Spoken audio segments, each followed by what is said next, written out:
Assalamualaikum warahmatullahi wabarakatuh. Perkenalkan, kami dari kelompok 8 ingin mempresentasikan hasil diskusi kelompok kami mengenai teknik pengolahan produk pertanian. Di sini kami memakai bahan talas, buah naga, bayam, kacang hijau, kacang merah, dan jahe.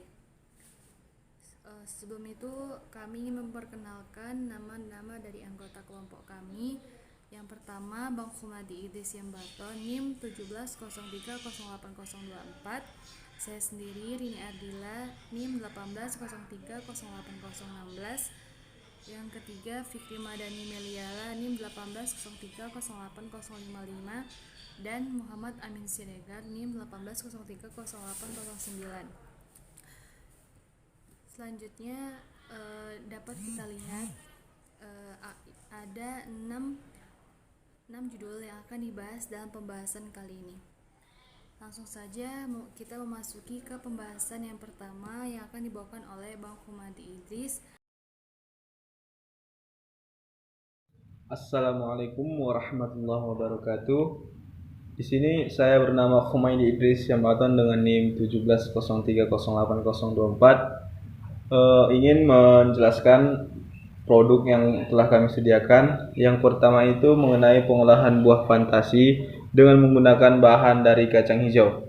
Baiklah, untuk mempercepat, adapun bahan dan alat yang kami gunakan yaitu yang pertama, alatnya yaitu blender, gas LPG, loyang, baskom, label, kertas roti, pisau, mangkuk, tusuk lidi, panci, plastik kemasan, dan styrofoam. Untuk bahan yang digunakan yaitu kacang hijau tanpa kulit, santan kental, gula pasir, garam. Untuk olesannya itu agar putih, gula pasir, air, pewarna makanan secukupnya, dan tangkai cabai. Cara membuat, yang pertama itu blender kacang hijau dengan santan kental, garam, dan gula pasir sampai lembut. Selanjutnya masak hingga kalis dan bisa dibentuk. Selanjutnya bentuk adonan menjadi berbagai macam bentuk buah. Beri warna sesuai warna buahnya. Cara mewarnainya cukup dikuas dengan pewarna kue yang dicampur sedikit air. Selanjutnya tusuk buah dari kacang hijau ini dengan tusuk lidi, berdirikan di atas styrofoam. Selanjutnya masak agar-agar bersama air dan gula hingga mendidih. Selanjutnya setelah beku, celupkan kembali buah fantasi ke dalam adonan agar-agar, kemudian bukukan. Selanjutnya hiasi dengan peterseli dan tangkai cabai. Kandungan gizi kacang hijau. Kacang hijau memiliki kandungan protein yang cukup tinggi, yang dimana merupakan sumber mineral penting antara lain kalsium dan fosfor, yang dimana berfungsi untuk memperkuat tulang, dan juga mengandung kandungan lemaknya merupakan asam lemak tak jenuh, yang dimana tersusun atas 73%, yang berfungsi untuk menjaga kesehatan jantung, dan juga memiliki lemak jenuhnya sebesar 27%. Kacang hijau juga kaya akan vitamin, mineral alami, dan zat gizi yang baik untuk tubuh kita. Untuk produk yang kedua yaitu pengolahan keripik dengan menggunakan bahan dari sayur bayam. Untuk pembuatan produk ini yaitu menggunakan bahan baku bayam, tepung terigu, tepung beras, dan penyedap rasa. Cara pembuatannya yang pertama yaitu campurkan 1/4 kg tepung beras, 1/4 tepung terigu, dan 10 sendok makan tepung kanji dengan air.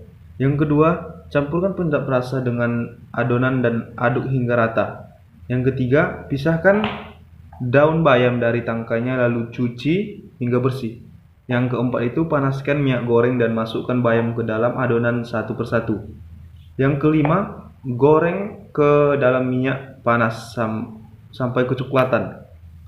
Yang keenam itu angkat keripik dari minyak lalu tiriskan. Setelah tidak panas, masukkan keripik ke dalam kemasan plastik dan proses pengepasan.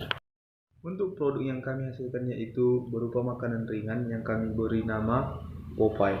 Sedangkan untuk price, dalam satu bungkus keripik kami jual dengan harga 2.500.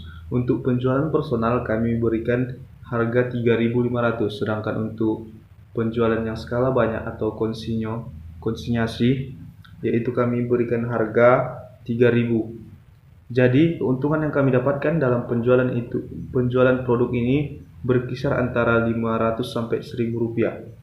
Untuk place yang kami sediakan yaitu yang pertama untuk penjualan personal kami gunakan di sekitaran USU, sedangkan untuk skala penjualan besar kami gunakan di kios-kios sekitaran USU. Sedangkan untuk promotion yang kami terapkan adalah promotion langsung karena sistem pemasaran yang kami lakukan didominasi dengan personal selling. Selanjutnya kita memasuki topik yang ketiga, yakni pengolahan sirup dengan menggunakan bahan dari kulit buah naga. Nah, adapun alat dan bahan serta langkah kerja dari pengolahan sirup dari kulit buah naga ini ialah sebagai berikut. Nah, alat dan bahannya yakni kompor gas, panci 2 buah, timbangan, pengaduk, pisau, sendok, gas LPG, dan pemanas. Untuk bahannya yakni kulit buah naga, gula pasir, dan air. Nah, adapun langkah kerja dari pembuatan sirup dengan kulit buah naga ini ialah yang pertama pemilihan, kemudian pengupasan, serta pencucian. Yang kedua, pengekstrakan kulit buah naga. Selanjutnya, perebusan gula. Selanjutnya, pencampuran ekstrak kulit buah naga dengan larutan gula. Selanjutnya, pengemasan. Selanjutnya, pasteurisasi. Dan yang terakhir, jadilah sebuah produk sirup kulit buah naga. Nah, adapun kandungan dan manfaat dari buah naga merah ialah yang pertama vitamin C. Nah, kandungan vitamin C pada buah naga berfungsi sebagai antioksidan yang baik untuk melindungi tubuh dari paparan radikal bebas. Yang kedua, vitamin B2 dan vitamin B3. Selain vitamin C, buah naga juga mengandung vitamin B2 dan vitamin B3. Yang ketiga, magnesium. Yang keempat, zat besi. Yang kelima, kalsium. Dan yang terakhir, antioksidan. Selanjutnya kita memasuki topik yang keempat, yakni pengolahan roll cake dengan menggunakan bahan baku dari tepung talas.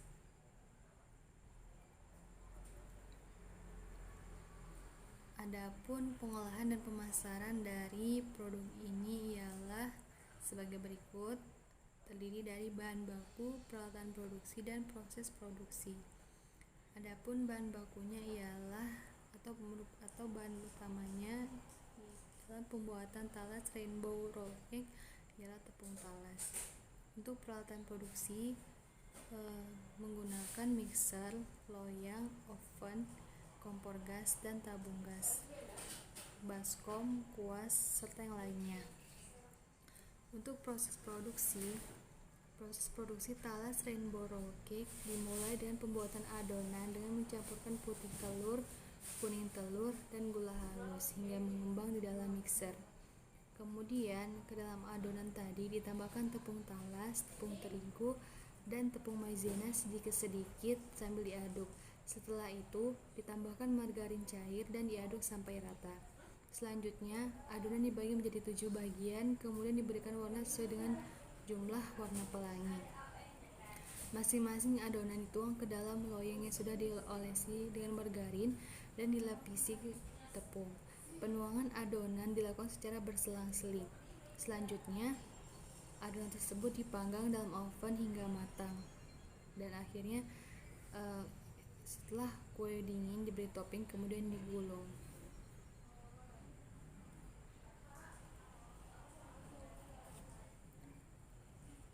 Nah, selanjutnya mengenai aspek pasar dan pemasaran.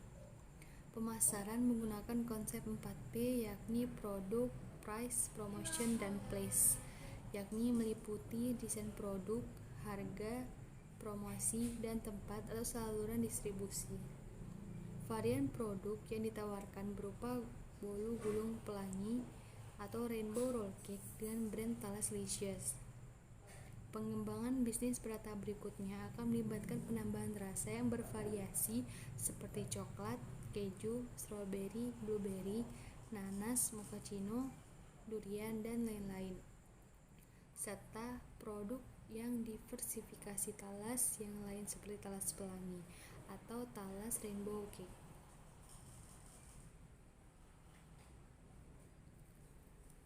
Nah, adapun harga jual talas Licious ditetapkan sebesar Rp30.000. Nilai tersebut sangat proporsional dengan kualitas dan inovasi yang ditawarkan, sehingga talas Licious akan mampu bersaing dengan produk sejenis yang telah beredar lebih dulu di pasaran. Pemasaran tidak hanya membicarakan produk, harga, dan pendistribusian produk, tetapi juga mengkomunikasikan produk ke masyarakat agar produk dikenal dan pada akhirnya akan dibeli. Untuk itu, talas Licious menyusun suatu strategi bauran masyarakat pemasaran atau marketing mix yang terdiri dari 4 komponen utama, yaitu promosi penjualan, penjualan perorangan, periklanan, dan hubungan masyarakat. Selanjutnya, untuk kandungan zat gizi dari umbi talas ini ialah memiliki kandungan gizi yang cukup tinggi seperti pati sekitar 18,02%, gula 1,42%, mineral terutama kalsium 31%, dan fosfor 67% dari Muhtadi 2011.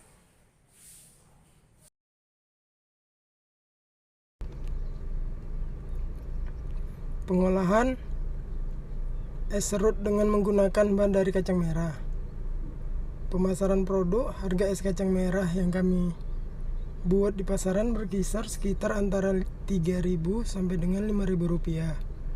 Kemudian jika kita membuka usaha ini di mall atau di tempat wisata, kita bisa menaikkan harganya. Hal itu biasanya disebabkan oleh harga sewa yang lebih tinggi. Bahan-bahan untuk membuat es kacang merah: 220 gram kacang merah berkualitas bagus, rendam dengan air selama 4 jam supaya bisa empuk. Yang kedua, bahannya 3 lembar daun pandan, cuci hingga bersih, kemudian ikat simpul.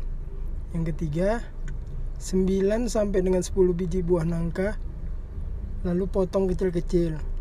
Yang keempat, susu kental manis secukupnya. Yang kelima, 300 ml santan kental. Yang keenam, 1 sendok makan coklat bubuk. Yang kelima, vanila bubuk. Yang garam dapur dan juga gula pasir. Proses pembuatannya: langkah pertama, merebus kacang merah yang direbus dengan 2 liter air hingga kacang merah tersebut benar-benar empuk. Yang kedua, masukkan daun pandan yang sudah dicuci, lalu aduk-aduk dengan kacang merah tadi. Ketiga, masukkan gula pasir dan garam, juga vanili, lalu aduk lagi hingga merata. Yang keempat, larutkan bubuk coklat memakai air dan tuangkan ke dalam kacang tadi, lalu aduk hingga mendidih dan mengental. Selanjutnya, membuat es kacang merah, yaitu memasak santan kental dengan menambahkan sedikit garam, lalu aduk hingga santannya mendidih dan lebih mengental. Seterusnya, setelah bahan dingin, siapkan mangkuk, kemudian tuangkan kacang ke dalam mangkuk tersebut. Yang ketujuh, iriskan nangka kecil-kecil dan serutan es batu. Setelah itu, tuangkan santan kental dan berilah sedikit susu kental manis yang telah disiapkan. Kemudian yaitu pengolahan es krim dengan menggunakan bahan dari jahe.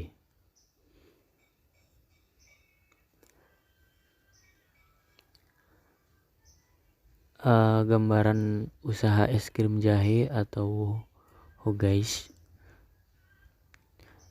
Jadi yang pertama itu es krim jahe perda dysmenorrhea.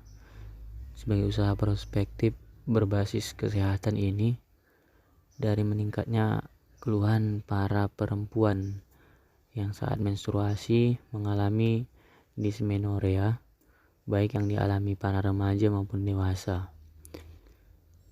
Jadi dari hal itulah kemudian mencoba untuk menggali informasi lebih dalam mengenai bahan herbal yang dapat mengurangi dysmenorrhea, tetapi mudah didapat dan hampir terabaikan. Beberapa keunggulan yang dimiliki dari Hogais, di antaranya ada bahan baku yang mudah didapat dan tidak mengenal musim. Proses pembuatannya juga mudah, dan produk Hogais ini tetap bisa bersaing di pasaran,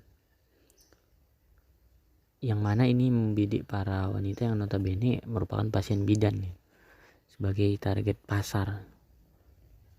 Jadi tidak menutup kemungkinan kalau dipasarkan, Hogais dapat menjadi makanan ringan yang bisa dikonsumsi sehari-hari. Peluang Hogais untuk menjadi usaha yang berkelanjutan tentunya sangat besar, karena produsen yang merupakan tenaga kesehatan memiliki koneksi yang luas untuk memasarkannya, sehingga akan menjamin keberlangsungan usaha es krim jahe ini. Jadi kalau kita mau buat Hogais gitu kan, atau es krim jahe pereda dysmenorrhea, kita perlu mempersiapkan alat dan bahan. Alat yang digunakan ya ada 7 nih, dan untuk bahan ini ada 9 gitu, bisa dilihat di sini. Semua nampak alat dan bahannya sangat mudah lah ditemukan, sehingga tidak menutup kemungkinan kita bisa membuatnya sendiri. Proses pembuatannya juga mudah. Jadi dia ada beberapa tahap ya proses pembuatannya. Dari pertama membuat sari jahe dulu. Setelah buat sari jahe baru bisa buat es krim. Pertama memang mulai dari jahenya dikupas, lalu dipotong jadi bagian lebih kecil, mencuci potongan-potongan jahe, masukkan ke dalam blender, tambahkan air, tunggu sampai jahe halus, kemudian angkat dari blender, pisahkan ampas dan air menggunakan saringan. Tinggal tunggu 20 menit hingga air jahe dan endapan jahe terpisah. Nah, sambil menunggu endapan jahe tadi, siapkan bahan pencampurnya. Pertama masukkan whipping cream ke dalam baskom, mixer selama 7 menit. Masukkan 2 kaleng susu kental manis, aduk beberapa saat. Masukkan susu full cream, aduk sampai tercampur, dan masukkan vanili 1 sendok teh dan campur dengan sedikit garam. Terakhir masukkan air jahe yang telah terpisah dari endapan, aduk beberapa saat hingga merata. Lalu dituangkan ke dalam cup, simpan dalam freezer, dan es krim jahe siap dikonsumsi. Sangat mudah. Kemudian manfaat jahe. Jadi kita tidak berpikir dari alat bahan dan cara pembuatan yang mudah, justru memiliki manfaat yang sangat besar bagi kesehatan. Jadi kalau kita tadi bilang masalah untuk perempuan, tapi ini bisa manfaatnya bisa lebih besar lagi untuk kesehatan. Mulai dari masalah pencernaan, mengurangi mual, rasa sakit, proses detoksifikasi, mencegah penyakit kulit, melindungi Anda dari kanker, dan anti peradangan, dan lain sebagainya. Mungkin sekian presentasi dari kami ucapkan terima kasih, dan kepada kawan-kawan jika ada pertanyaan dipersilakan.